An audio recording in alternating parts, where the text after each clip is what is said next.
It gives me great pleasure to introduce Kevin Mckee to us, who is the UK Director for Family Tattensur, who is one of our key sponsors and partners in the club. I'll give a little bit of info about Kevin, and we'll just start with, well, Kevin and myself have both got a glass, so I hope one or two others have. Well done, yes, I can see one too, yeah.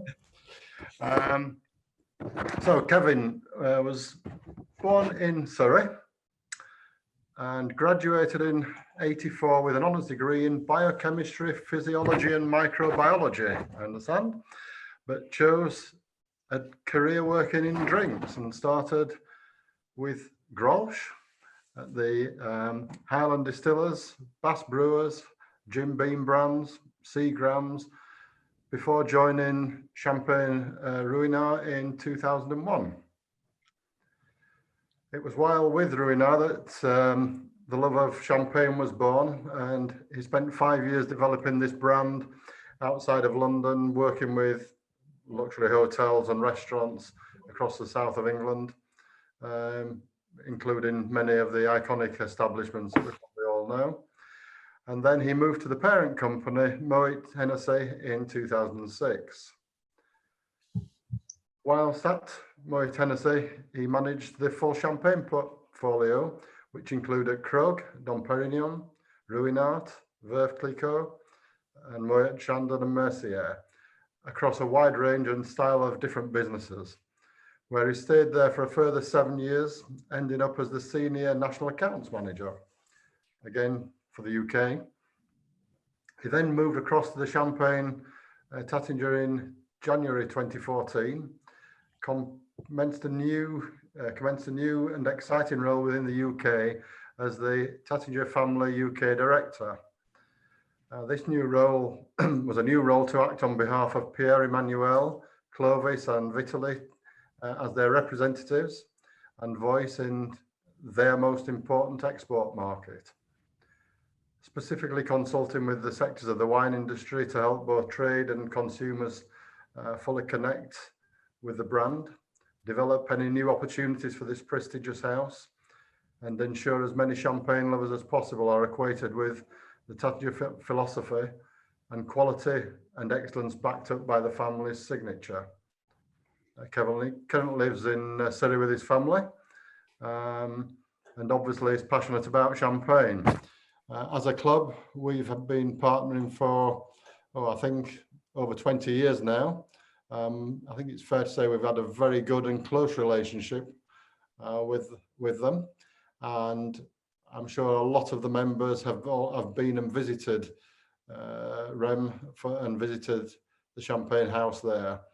And I know a few people have been very fortunate to actually go to the chateau for dinner, a couple of dinners there that I've been to, which is a fabulous experience. And if anybody gets the opportunity, I would highly recommend that.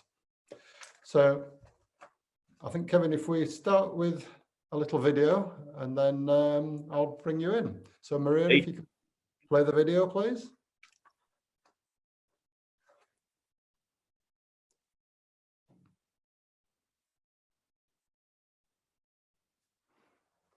You there, Maria?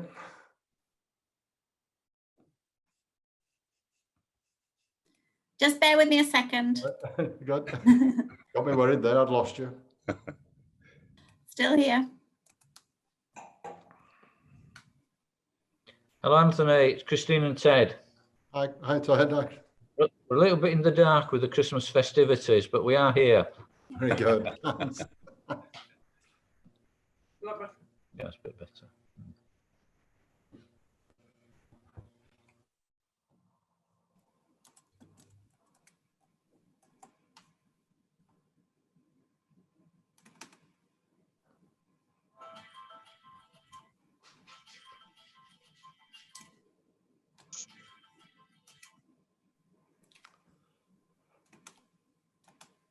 I struggle, Maria.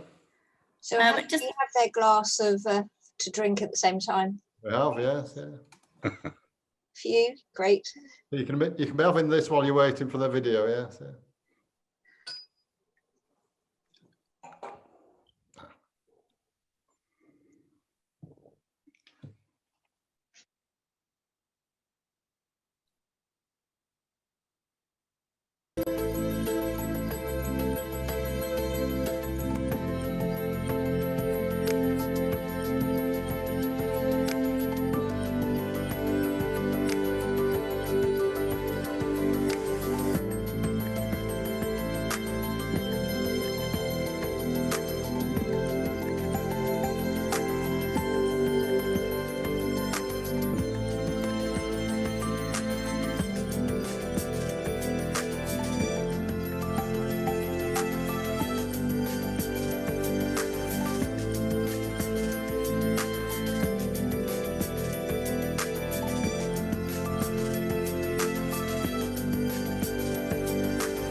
Thank you, Maria.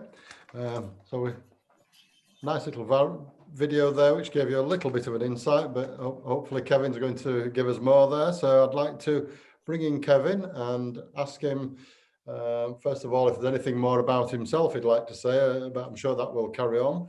And ask, so what made you decide on the career in Champagne rather than any of the other drinks, and what is it about the Champagne that you love the most? Well, thank you very much, Anthony, and good evening, everybody. Great to see so many glasses being raised all at the same time. We need to drink as much as we can, and then go and buy some more, please. That would be absolutely lovely. I think it's always fascinating to hear your CV being spoken about and trying to remember why you did things that you did. There's a bit of a fog of haze about why I ended up in the drink industry as opposed to the biochemical industry, but I'm not sure that I'd be the same sitting here with a bunch of test tubes as it is with a bunch of bottles of champagne. So it was luck and happenstance that I fell into the drink industry. And then, having been in there for such a while, I felt that the only product that I really wanted to get to work with was champagne. Why wouldn't you not want to go and work for champagne houses? And I vividly remember going up to my aunt in London, and she'd sort of left the the Irish Catholic family home at quite a young age. She was a photographer in the London clubs. And when we used to go and see her at 5 o'clock every afternoon, she would open a bottle of champagne. And as a young boy from the leafy Surrey, A, to go to London was quite exciting. B, to go and see my wayward aunt was even more exciting. And then to be given a glass of champagne at 5 o'clock in the afternoon was just absolutely amazing. So I fell in love with champagne and the world of champagne. And then, having worked for a number of the big corporate houses, when the opportunity came to go and work for a family, I just jumped at it. And I think that little video just gives you a snippet of what the family are about, and you very much become part of the family. And so for me, it's just a joyous, you never know what the family is going to ask you to do, and everything tends to be fun. So consequently, I think a job is difficult to describe it as a job. It's a way of life, and it's something that I absolutely love and just thoroughly enjoy. And I'm also passionate about history. I've just got a real, I think, a yearning to understand why things happen. And history is always a great way to look back and see what occurred. Why did things happen the way they did? Obviously, looking forwards is one thing, but looking backwards, you can normally find out why things happened. So when I first started working for Ruinart back in the day, their big strapline is the oldest and first champagne house. And so my question to them at the time was, well, what happened the day before? Who came up with the idea? Did somebody just decide one day, tomorrow, I'm going to make champagne? And of course, when you dig into it and dive into what was going on in the past, the story unravels. And this is what fascinates me, of the situations, the serendipity that came together to create this fantastic drink. And you can go back hundreds of thousands of years. You can go back thousands of years. So certainly about 5000 BC, we know wine was being created by the Babylonians. That's in history. We know the Romans planted vines in northern France when they were occupying, obviously apart from that small little corner where Asterix was. And then we also know that a lot of the wine was being made by the monasteries for mass. So that was all part of culture. They had to have wine for mass, so they made wine. And what's interesting about Reims, and why Reims becomes such an important place, is that you go back in history, and Reims itself was a pagan celebratory site. It was a worship site. And as the church tended to do in those days, they would put their churches on the site of significant interest to the locals, because it meant they would still go there.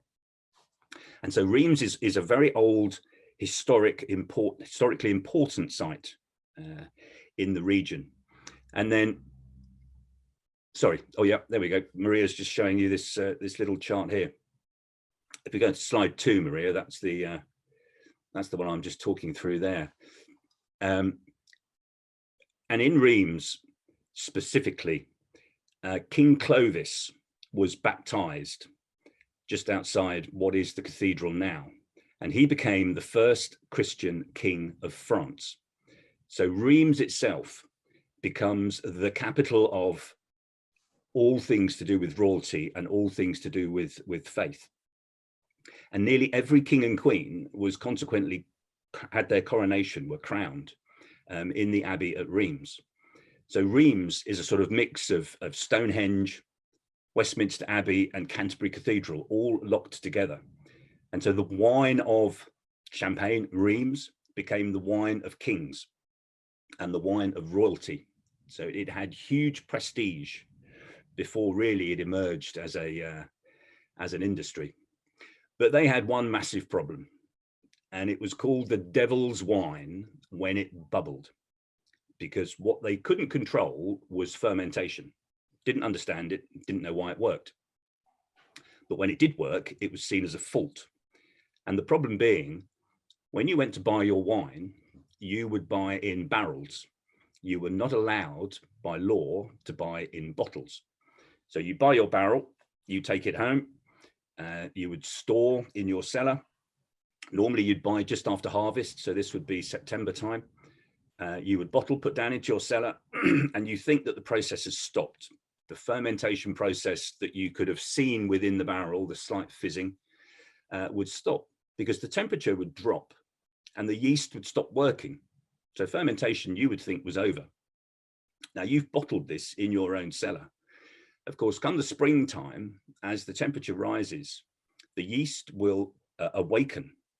And if there's any sugar left in the wine, it will start fermenting again. But now you're in a bottle. And this is where the problem would occur, in that the glass they had wasn't strong enough to withstand the creation of gas in the bottles, so they would explode. So they had a massive problem of bottles exploding in their cellars.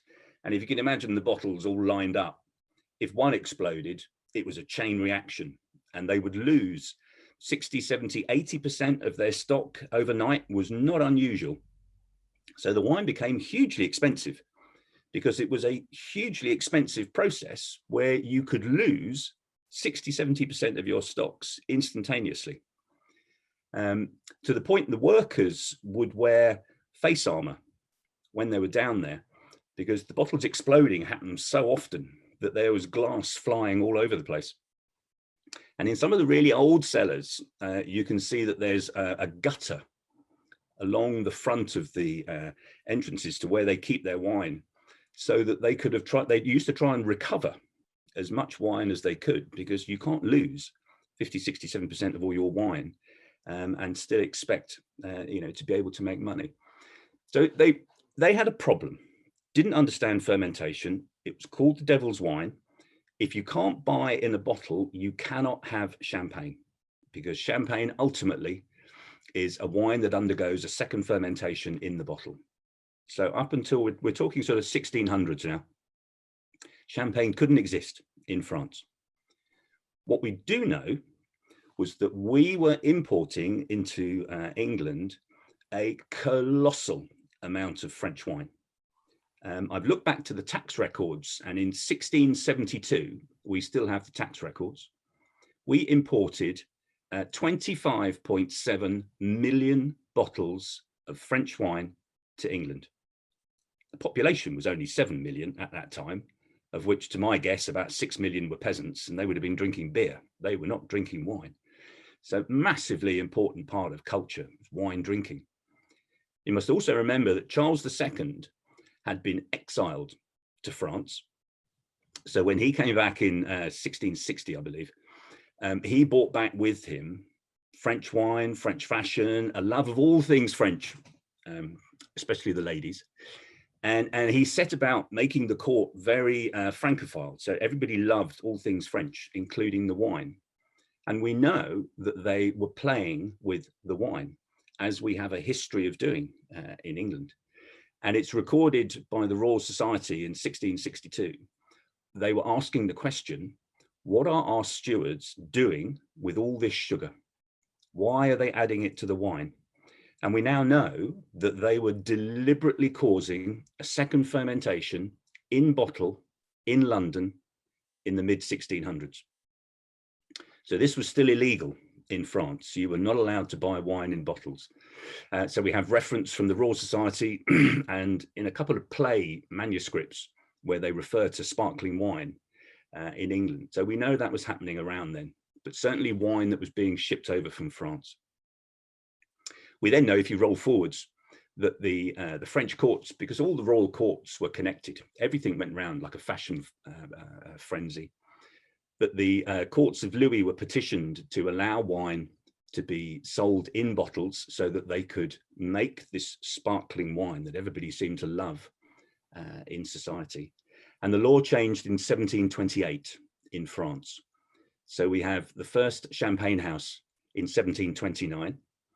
And then the third Champagne house, the one that we're interested in, was called Forest and Fourneau, and that was founded in 1734.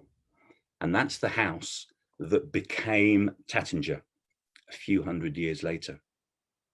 So Champagne has this wonderful history that brings in elements of the taxman and strong glass, and why didn't France have strong glass, but we did in the UK. So there's story on story on story to ultimately create what we all know and love as a Champagne product at the moment.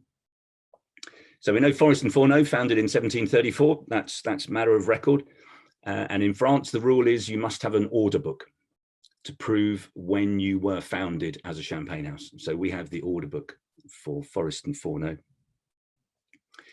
And they rolled forward very successfully, a couple of hundred years of working extremely well. But then towards the end of the 1800s, there is a sort of triple whammy of catastrophes that hit Champagne. At the end of the 1800s, there was a little weevil called phylloxera swept in through the vines of Europe. And in essence, you had to dig up all your vines and burn them. There was no other way of resolving the problem. So that was a massive economic hit to the Champenoise. It also meant you could make no wine for 4 or 5 years. You obviously follow that with the First World War, massive disruption and carnage on an insane scale, and very much centered on the Western Front, at least around the Champagne region. You follow that with one of the biggest markets that had been developed in the early part of the 1900s was Russia. We have the Russian Revolution. So of course that wiped out the market almost overnight. And then bless our chums in America, brought in prohibition. So the third market disappeared off the face of the earth overnight. So the Champagne houses were in a bit of turmoil by then, that's for absolutely sure. And the House of Forest and Fourneau, who had managed successfully from 1734 onwards, got to a point where they had no more children. There was no one to take over the house. Nobody really wanted to buy Champagne houses, so it was on the market. And Pierre Taittinger bought the old house of Forest and Fourneau. And so we came to be in the early 1900s, about 1930, when the Tattingers came in and took over. As a family, they had been exiled from Alsace, moved out. Basically, they were given a choice. You stay here and become German, or you push off to France with what you can carry. So they left and came to France. And Pierre Taittinger had been working in Epernay for a Champagne house, we believe, but fell in love with the region. And he married, I actually looked this up today, it was, he married the daughter of a very old cognac house, Rue Goyer, which apparently was one of the cognac houses of royalty. Again, goes back into history. So he married very successfully. And that's when he got the money to buy the old house of Forest and Fourneau. And he bought the magnificent chateau that you can see down the bottom, the Chateau de Marqueterie, where, as Anthony says, there's been many a happy lunch or dinner around the table of our gorgeous chateau. and rolled through, really. So Pierre Taittinger handed over to his son, I think it was Francois to begin with. Jean Taittinger went into politics, the elder son. And then Francois successfully started running the house. He very tragically died in a car accident in the 1950s or 60s, I believe. And so Claude Taittinger, his younger brother, took over. Jean Taittinger, interestingly enough, was actually the mayor of Paris during the Second World War. And there's a great story that he managed to convince the German general who had, what they'd basically done, the Nazis had filled Paris with explosives. And under Hitler's ruling, when they were going to pull out, they were to destroy Paris. It was to be absolutely blown to pieces. And Jean Taittinger got hold of the general who was in charge and said, do you want to go down in history as the man responsible for destroying Paris? You know, this cannot happen. They opened a bottle of champagne and came to a gentleman's agreement. He pushed off. The explosives were never used. So it's one of these great, just fascinating insights into what was going on in the world at that time. And then when you roll forwards, Claude Taittinger, he stepped down in 2006, and Pierre Manuel took over with his branch of the family. So he was Pierre Taittinger's grandson. And then he now runs the family with Vitaly and Clovis, his son and daughter. And just recently, Pierre Manuel has stepped down and Vitaly has taken over as president. So I report to Vitaly and Clovis. Very good. Thanks. I mean, you've touched on there that the English or the British was a big market and a big influence in the past. I know now, and I don't know what everybody else knows, but that Taittinger are or have purchased some vineyards in Kent to start growing grapes here. One will assume it won't be allowed to be called Champagne. And the Taittinger family seem to be very English loving. Whether that changes this weekend or this next week, who knows? But yeah, there is this massive historic link. You know, I'm talking just Champagne. I won't get involved in the other discussions of what's going on, but just from a Champagne point of view, the UK has always been the #1 market for Champagne, always, since records began. We've had this fantastic relationship of you know, the English getting involved in the creation of the sparkling wine. And Pierre Manuel will always say that it's French wine with English ingenuity sold by German families, because a lot of the Champagne houses have this sort of Germanic names to them.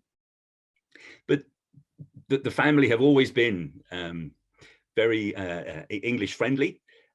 We know that Jean Taittinger, when he was mayor of Paris, he twinned, he was also mayor of Reims as well, a bit afterwards. He twinned Reims with Canterbury. So that's one of the reasons why we planted our vines in just near Canterbury, just outside a little village called Chilham. But it took us about 2 years to find the right location for a vineyard in England. And just a slight correction, we actually started to, it was an orchard. So we actually planted the vines. There is another Champagne house that's put in English, it's put an English sparkling wine on the market under their name, but they've gone into a partnership with an English sparkling wine maker. So they've just put their name on the label. Whereas what we're doing is from scratch. We planted the vines, and just a classic little story of Pierre Manuel. When we were looking at the ground at this orchard near Chilham, a lot of it was apples and pears that the market was just not particularly brilliant for the farmers that still own the rest of the land. And there was one orchard in particular that had only recently been planted with young apple trees. And it was on one of the best plots of soil that we wanted for the vines. And Pierre Manuel said that it wasn't right to dig up the young trees to plant vines. So that continues as an apple orchard. Even though we own it, it's one of the greatest bits of land for vines, but we can make chutney, but we can't make wine. down there. That's just classic working for a family, when you're when the family can decide what they want to do. But they very much wanted to make an English sparkling wine, and it obviously will have no connection to Champagne in its naming and labeling. That's not allowed.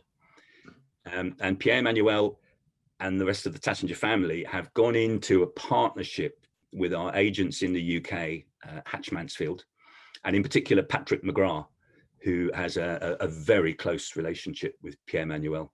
They're of a similar age and a similar viewpoint of life. So it's 50-50 owned.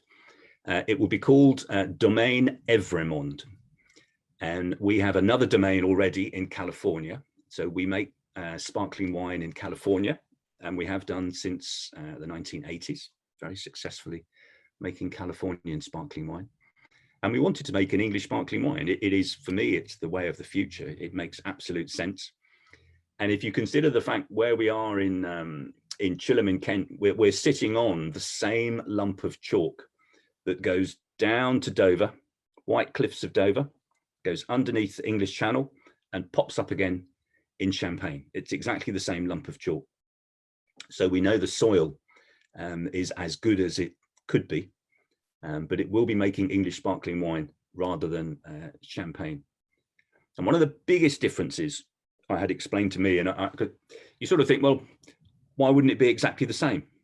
One of the biggest differences to think about, if you look at a map and locate Reims, its nearest coastline in any geographical direction would be Calais, and that's probably 230 odd kilometers. South would be probably 400 kilometers south, north, I'm not sure. The other way would be thousands of kilometers. Whereas in Chilham, you're on the sort of Kent Peninsula, and you're probably 25 miles or 40 kilometers from the coastline in 3 directions. So that has a massive difference to the climate within Champagne, within Kent, sorry. So it's a much different climate to grow the grapes. But ultimately we're growing Chardonnay, Pinot Noir, Pinot Meunier, and we will use the same process. The Taittinger winemaking team will come over, we'll blend spring next year. We've had 3 harvests so far, and we hope to be on the market in 2024, my guess. So it's a very long process. So there's you've got to be very patient and to get to the end result, to sell the first bottle. Obviously, it's got to be worth it. But I assume the same is in all wine making, that you have to look after the land and the vines, but it is a long process. Yes, it's crazy long, and if you look at the maybe Maria, we could put that slide up of the Champagne process. It's an insanely difficult process to make Champagne, and it is incredibly manual as well.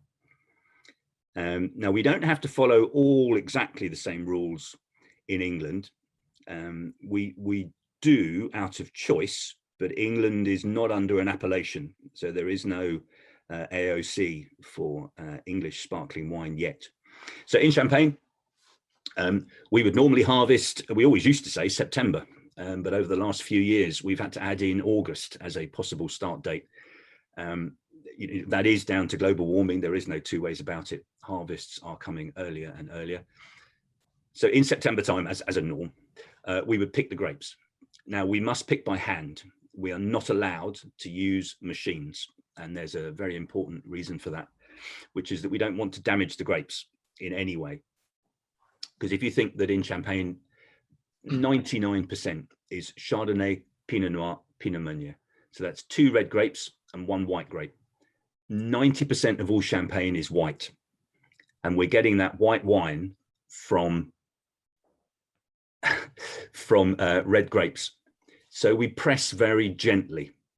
But if we'd used machines, the grapes would be damaged. When they went in the press, they would already be starting to put color out. So we have to pick by hand. We then press very, very gently. And really, as much as you can do with 2 hands, that's about the pressure that we would use. and it's limited by how much we can pick and how much we can press and how much juice we can take out from each pressing. And so interestingly, this year, what the Champenoise decided to do, and you must remember in Champagne, you have two groups of people in the main. You have champagne houses who make and sell wine, and you have grape growers who grow grapes. And normally the two don't cross over. We are slightly unusual in that we have vineyards and we make champagne. And so what was happened this year was they decided to limit the amount of grapes you could pick from what actually was a brilliant harvest. We only picked less than 2/3 of what we have historically picked from those vines to limit the amount of champagne that can be made this year because of the COVID scenario where we know champagne sales are going to be affected. Anyway, so we pick the grapes, we press, we end up with juice. That then goes into big metal tanks for a first fermentation. And then any other wine around the world, that's it, job done. You have your wine ready to go. What you do after that, easy peasy. We don't do that in Champagne because ultimately what we do in Champagne is we blend, and we blend different grapes from different villages, from different years. If the wine is a non-vintage, that is not specifically naming a year. And this is called assemblage, blending or mixing. And ultimately what we want to do is recreate the same style time after time after time after time. So we blend together Chardonnay, Pinot Noir, Pinot Meunier. If you want, you can use just 2 or 1 grape, but using wines that have been made historically back to recreate the same style. We then add more sugar and yeast because the first lot of yeast and sugar was used in the first fermentation. So we have a second fermentation, but this time it's in the bottle.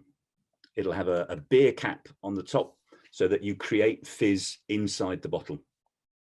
That then goes into the cellars and it'll lay there for anything up to 10, 12 years. By law, a non-vintage must be in the cellars for 15 months.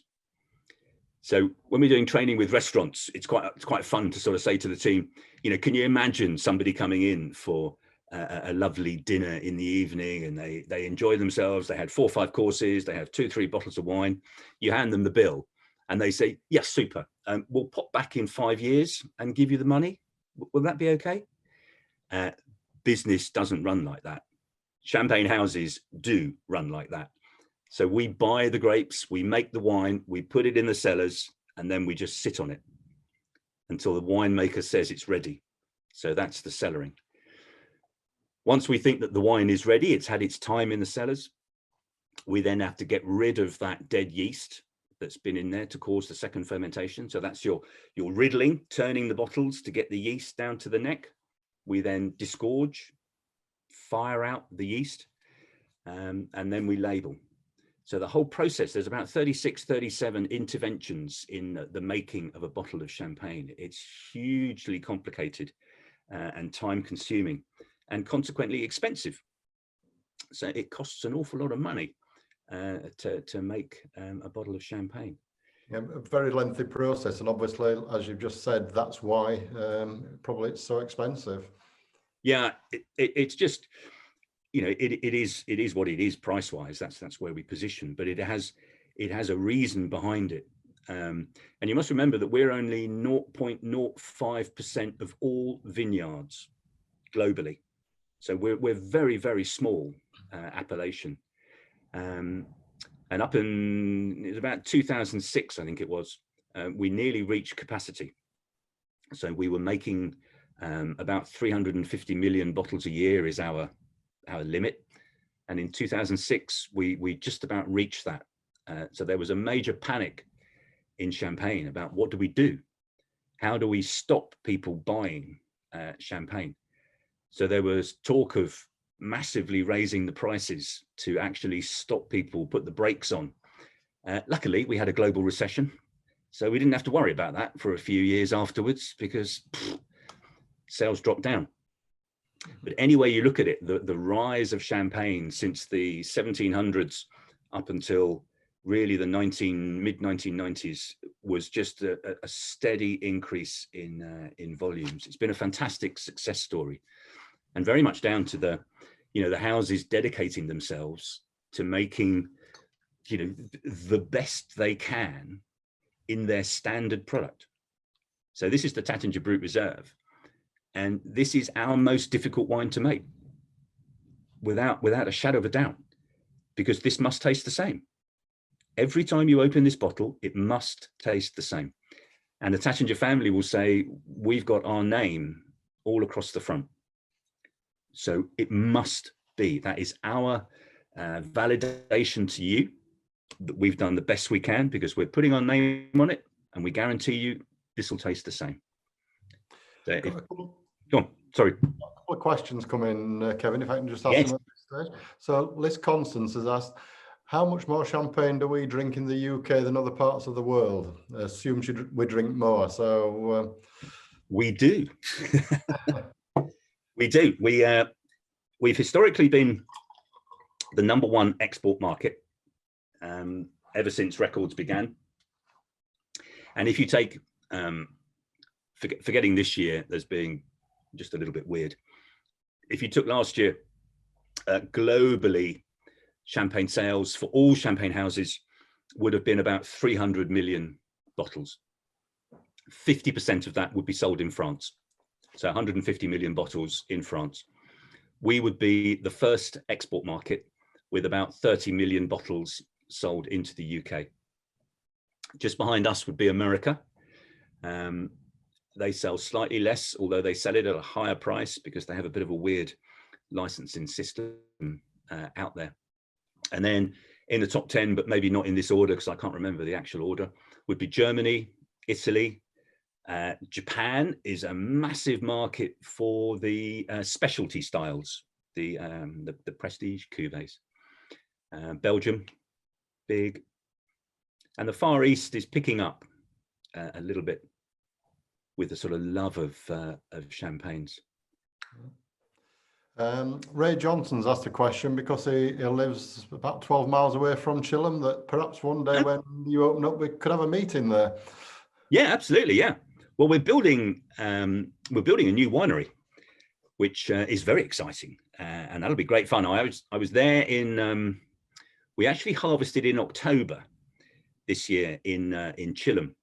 If you consider that in Champaign this year, the harvest started on the 15th of August, the earliest ever recorded start of a Champagne harvest, because it's governed by a committee called the CIVC, and they tell you when you can start.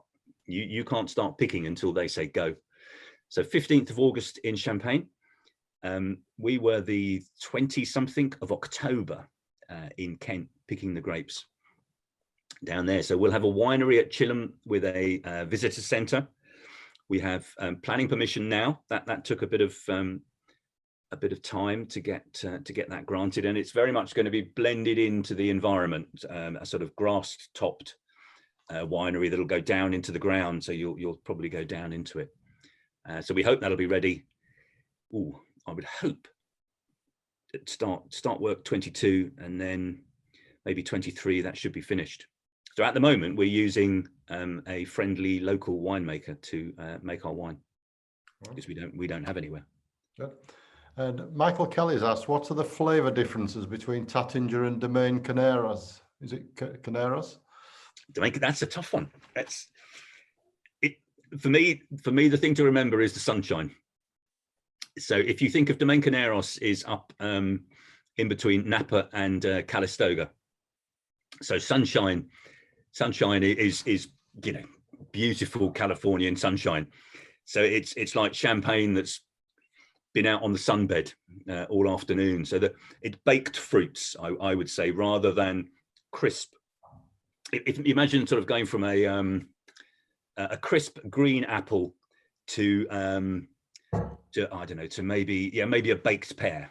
That's the sort of taste profile difference I would suggest between a classic champagne and a New World sparkler. I mean, they're using Chardonnay Pinot Noir. There's no Pinot Meunier that we grow in California.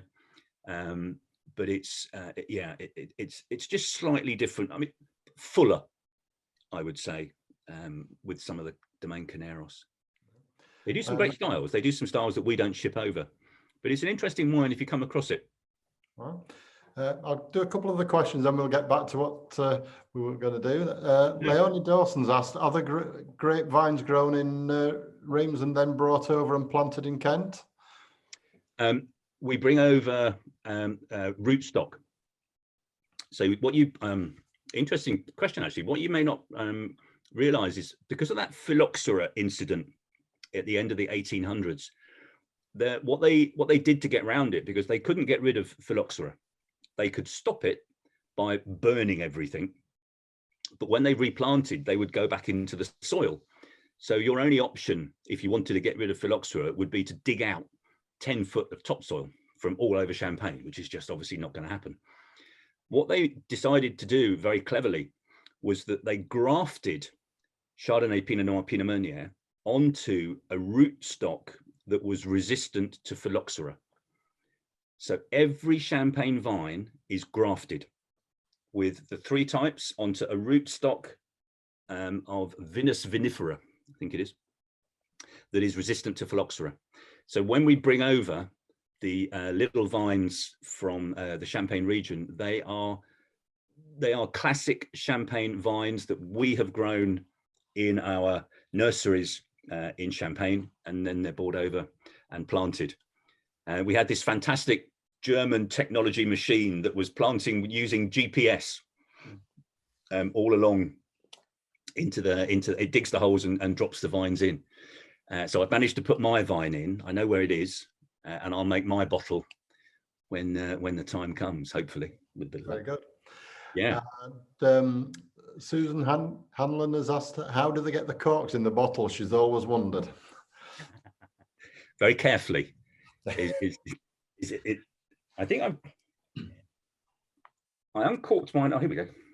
Well, there's mine here if you want to. Yeah. I mean, that would be your classic shape cork coming out of a bottle of reasonably aged Champagne. And the way you can tell how long that's been in the bottle is how quickly does it expand. If it's been in there a long time, it'll be far more squished together and it'll be almost straight. And that's where you can tell that it's been in the Champagne bottle a long time.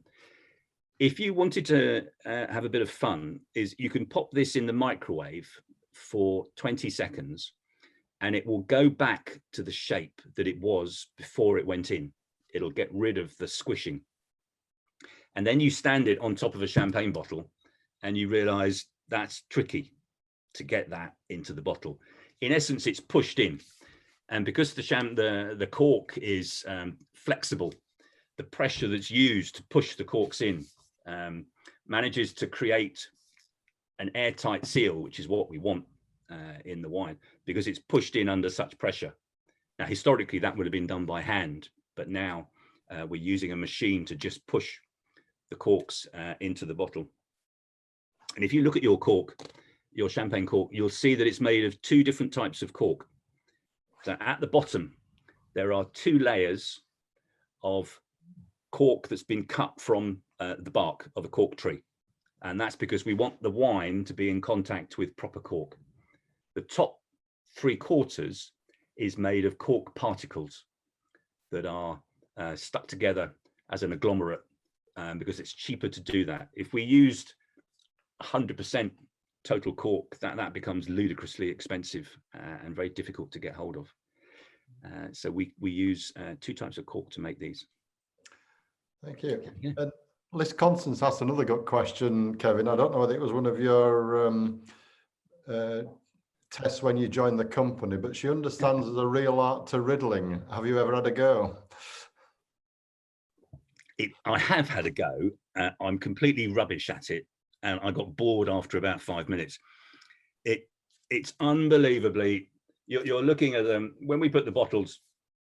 So if you imagine this is your bottle that's had the yeast and sugar added into it. It's got a beer cap on here. It goes into your riddling rack and it would sit sort of like that.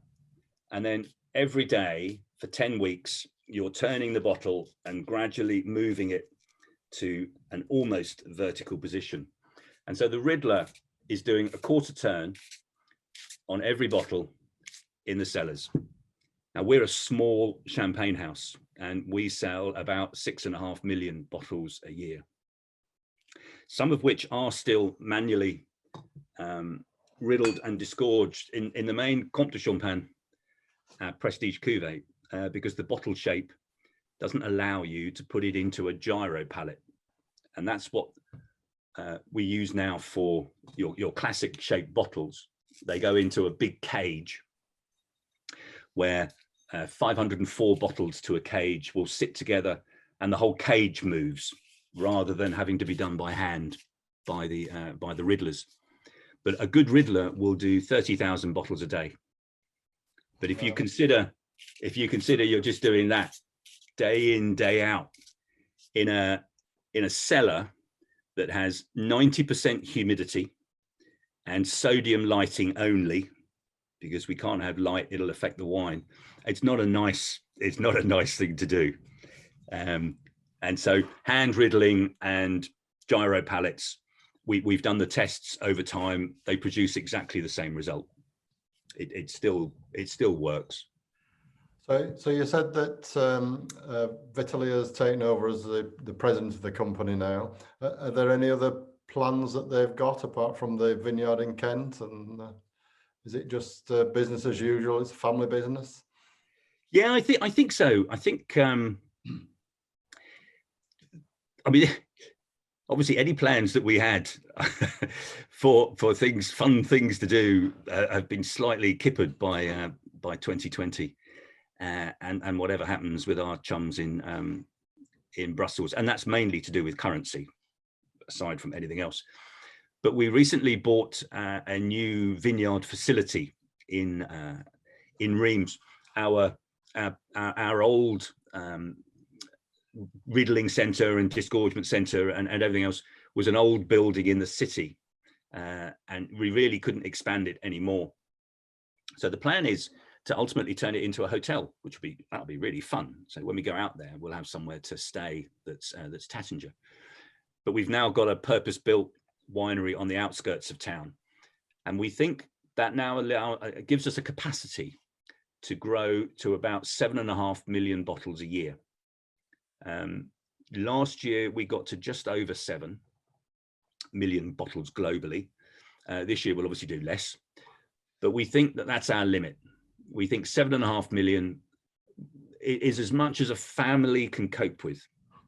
When you go beyond that, you're needing to bring in more expertise, and you can't have a family run it. It just doesn't, it's too big.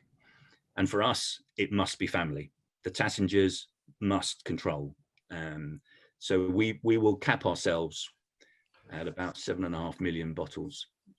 Interesting little story that you told me the other day, that the Taittinger name is very prestigious, and obviously you enlightened us tonight that the mayor of Paris and the mayor of Reims, the ancestors. But you told a little story, I don't know if you'd repeat that one, about when you were running for the train. Or... Yeah, I was sitting at a dinner once, and a chap sitting next to me used to work for the Tattingers owned a much bigger company called Société du Louvre, and they owned 600 hotels, Baccarat Crystal, a wine brand in the south of France, all sorts of stuff. And he said to me, he said, "You do realize that you're now working for the Kennedys of France? You know, they are a family steeped in history and politics. They are regarded as semi-royalty. They're legendary people." And I said, oh, "Okay, yeah, that's lovely. They're lovely people, and I'm sure that's true."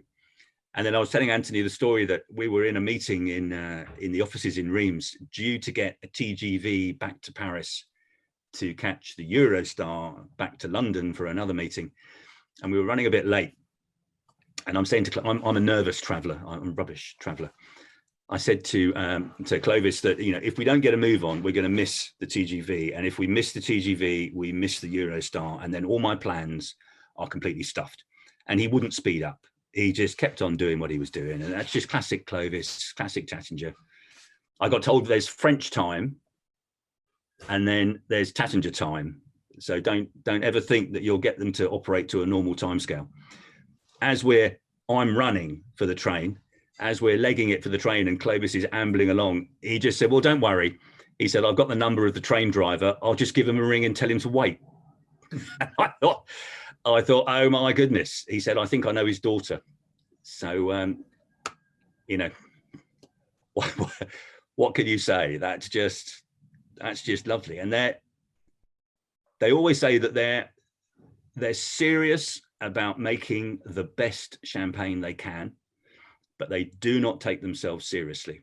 For them, champagne is about joy and fun, and albeit in a rather weird environment that we are today with Zoom, but you're sharing, you know, just the love of having a nice glass of champagne with friends. And that's what champagne is. That's what it's all about. It's my earliest memories of being with your family and friends, and it's special. And I was just going to say, I think it's fantastic that we unintentionally reawakened one of your earliest memories of champagne by having this at 5 o'clock. So, you know, the 5 o'clock glass of champagne.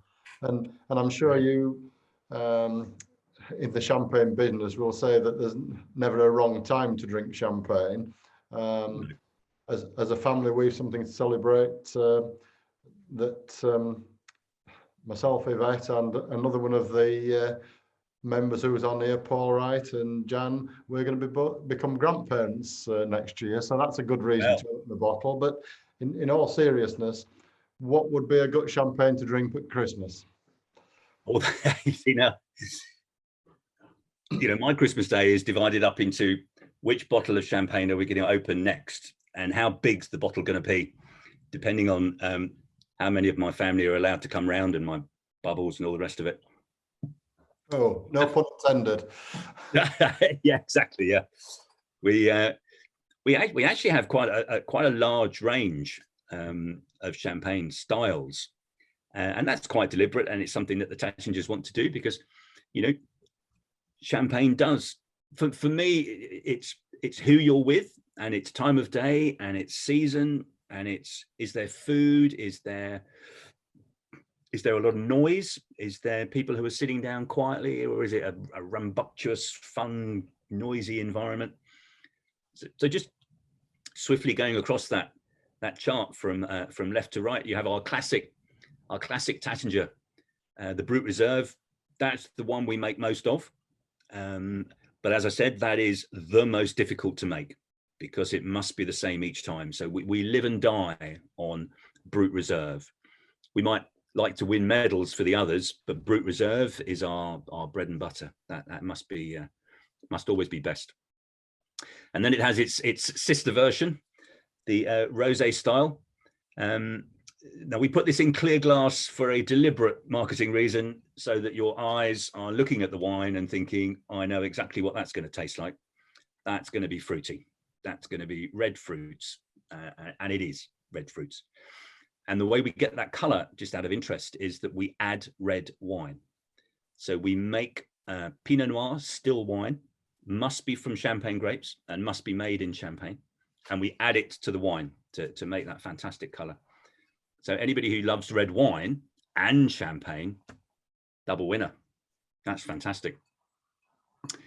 Then possibly with pudding, maybe with a bit of or somebody who likes something a little bit softer.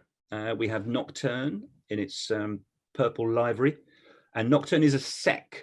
If you look to the bottom of the label, it's a sec, so that's obviously one up from a Brut. Brut being an indication of how much sugar there is in the wine. So sec is slightly more sugar, slightly softer, slightly richer. Works well with pudding or late in the evening. Maybe if you're drinking till the early hours, you might switch to a glass of Nocturne. This one with the orange label, the Folly.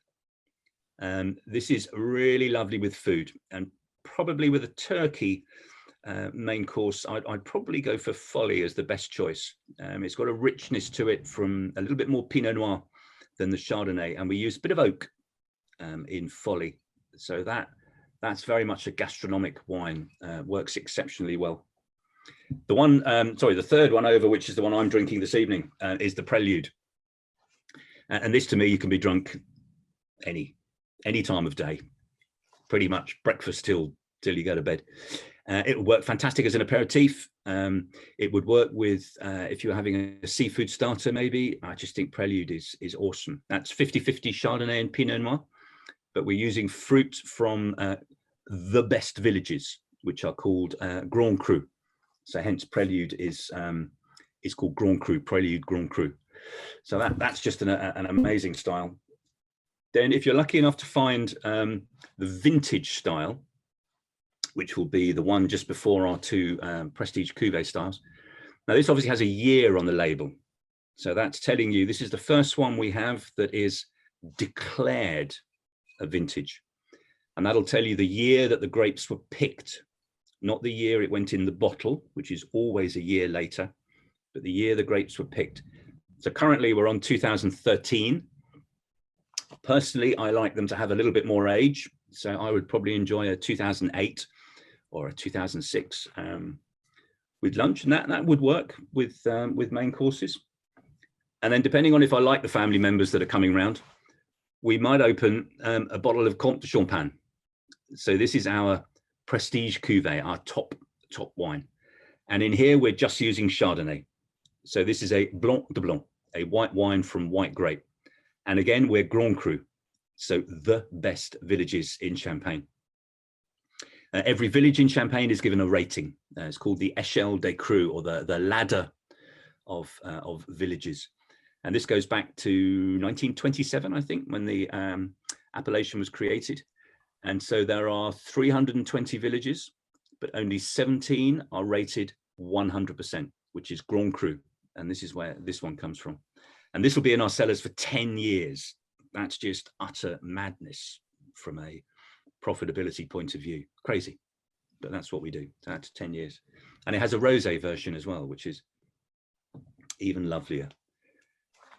So that's got, I've just got, I'm noticing a few questions coming in, Anthony. Yeah, but a few more questions, yeah. So one from Stephen Green. A greater duty goes on any bottle of champagne that comes into the country. So if no deal happens, what do you think the extra tariff will be? Well, I think tariff-wise, well, duty-wise, that's down to the UK government. We're on £2.60 something a case. I can't quite remember now the duty on a bottle. We're a little bit more than still wine, but that's down to the UK government whether we change the duty or not. Obviously, VAT is down to the UK. What will affect us is currency, and it'll be whether the whether the euro against the pound. If that goes south, if we get to parity, then we will have to change pricing, as will everybody else who brings anything in from Europe, I guess. I can't see that anybody else would be any different. But obviously, if it goes the other way, then we're all drinking more champagne. Yeah. I think Susan Hanlon's after a job, actually, because she thinks hand riddling sounds fascinating and wants to know how much riddlers are paid by the hour. Oh, do you know? I don't know. There's not many of them left. It's a skill that, as I say, we only use it for Comte de Champagne in this shaped bottle, and really they're kept on as a tribute to the past. So most of the big houses will have one or two riddlers, and it tends to get handed down from father to son. Champagne's still very sort of is it patriarchal in that respect, that you know, these type of jobs are like hen's teeth. I've just seen she said stuff on the jobs, just fascinated. It is an interesting exercise, and if you think so, one of the reasons that we use this shaped bottle for Comte is that it is a tribute to the old shaped bottles that would have been used in the 16th, 17th, 18th century. And the reason you use this shape is that the wine would have been sold with the sediment inside. So as you were pouring, you would use the shoulders here to keep the sediment in your bottle. And you would pour very, very gently to maintain the sediment in the bottle. A bit like my dad used to drink that beer that was sold with sediment inside, and you had to really carefully pour it. I'm sure he used to order that in pubs just to watch the people pour it straight in so that he could then say, oh, I'm sorry, you need to do that again. Well, a classic modern bottle, because we sell without the sediment inside, we can have a much easier to pack shape. So a case of these bottles, because they line against each other far easier, is much more easy to pack, less cost, less difficult to transport, etc., etc. Whereas the other style is really a tribute to the past. That's where that came from. Yeah. So I had a couple of questions. Yeah. Well, Dan Longdon asked if AMOC have got any events to the Chateau post-COVID, and Tony Hamilton was due to drive down in May, and Rich Reynolds the same in October.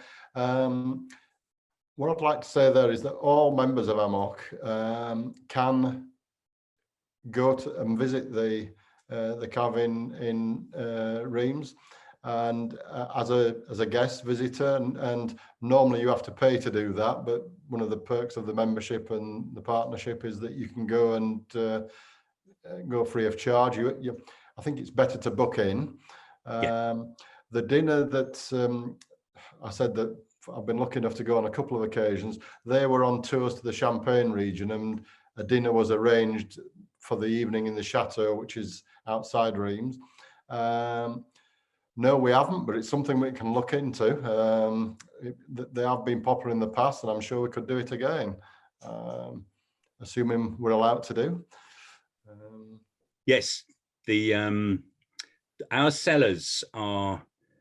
They sit under what used to be the Abbey of Saint Nicaise, which was a very similar looking abbey to the Grand Cathedral in Reims.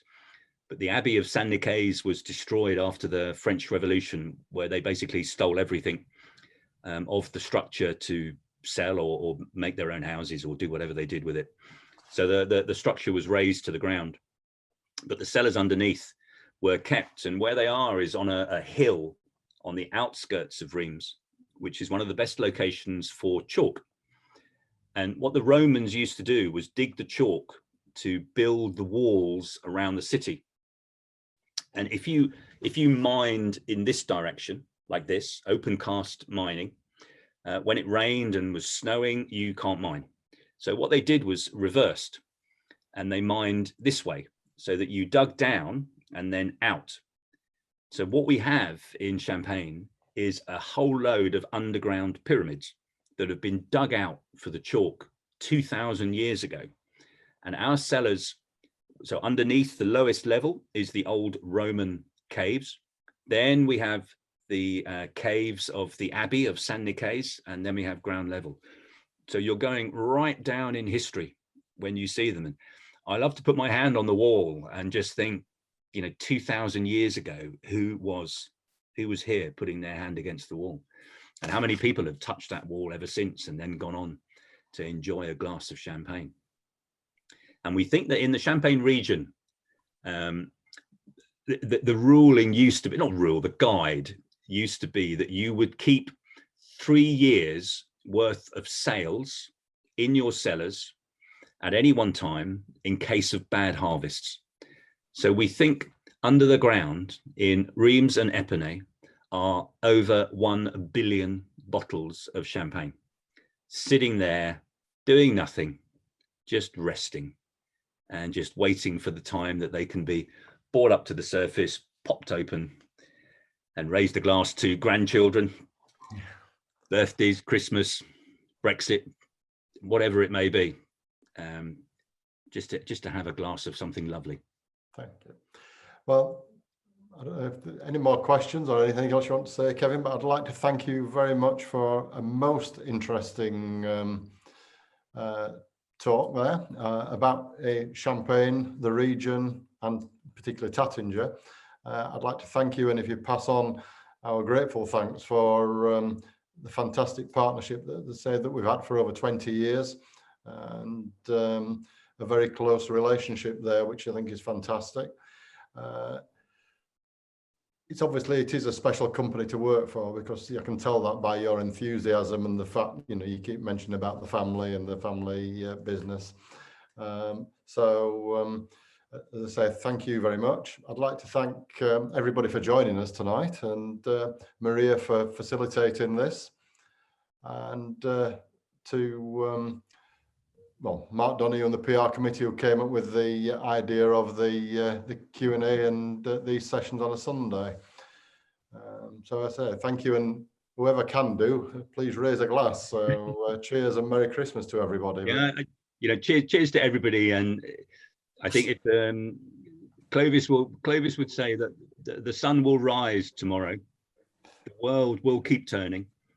And if all we can do is enjoy a lovely glass of champagne, obviously Taittinger champagne, amongst friends and chums and family, then it's still good. It is still the way to go. So my cheers and good health to everybody.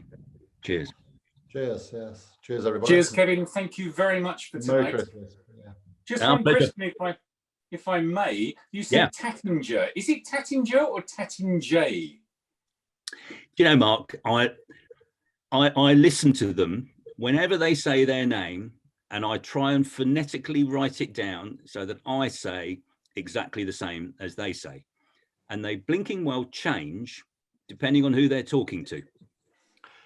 So I've written down Taittinger, Taittinger, Tatinger. It just changes, Mark. And I think Taittinger is probably the closest I've got. What's interesting is that, to each other.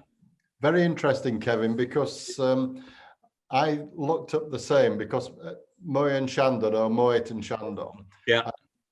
When I was looking at your CV, if you like, I thought, oh, I must get it right. I wonder what it is, because obviously, usually it just comes out in the Yorkshire version. So I was interested that you said Reims. When you go to Reims, it's Rem. But when I looked up how to pronounce Moe and Shandon, it said that it should be Moet, because the original Moet guy was a Belgian, and that's how it was pronounced. And it's etiquette to pronounce it in the mother tongue. Yeah, and there's two little dots over the E called an umlaut. Yeah. And that means that you pronounce the last letter. So it's Moet. The hard, yes, yeah. Yeah, and Perrier Jouet would be the other classic example. I spent 13 years on the phone saying it's Kevin from Moet, and people would say, who? And I said, Kevin from Moet. So from where? Yeah, Kevin from Moe. Ah, hi, Kevin. So, you know. Well, I'm really pleased that it's people from Surrey as well as Yorkshire who can get pronunciations wrong, then. Yeah, absolutely. Yeah. I mean, if anybody else has, I'm happy to answer any other questions if anybody wants to fire in. We've had quite a few of thanks from people and Merry Christmases. So yes, thank you. But yeah. Any more questions coming? But oh, well, Susan Hanlon's just said, and I think Reims is pronounced Rants. It is indeed. You have to have a bit of a guttural Rants to say it correctly. I'm constantly getting picked up on my very bad schoolboy French, and I kept on saying merci beaucoup. And I couldn't understand why the Tattingers and all the office team would just laugh hysterically whenever I said that, especially in a restaurant. And they said, you do realize that you're pronouncing it beaucoup, not beaucoup. So I said, well, what's the difference? And they said, well, beaucoup is nice arse. But of course, they wouldn't tell me because they found it hysterical that all the waitresses would walk away and just like, yeah. We have got a serious question now, moving on from that one. Peter Knight's asked, is the move to Kent and Hampshire for champagne production driven by global warming? That certainly has an element of truth to it. Yes, I don't think Champagne itself will be affected in in any particularly bad way for, you know, thousands of years at the rate it's going, and they can adapt. They can certainly harvest earlier. We can use more scientific methods in winemaking to override the ripeness.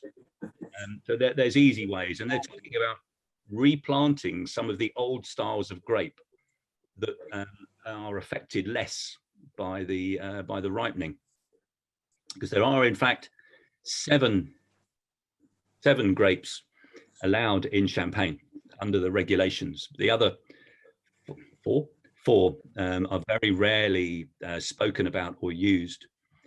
But I think the English wine for us was more driven by the fact that if you're an English country house hotel, 5-star luxury country house hotel, historically that would have been 100% Champagne. But if you've got a vineyard down the road making really good sparkling wine, then it makes sense to have that local product. I think is becoming more important. So for us, it was a natural step. Why, you know, we've made wine in California. Why not make wine in the UK? For me, the historic problem with UK was that they weren't making sparkling. They were trying to make still wine with grape varietals that didn't generally sit here well. And I don't know why that happened or where that came from. But in essence, to make a good sparkling wine, you need to make a bad first wine because it's too acidic.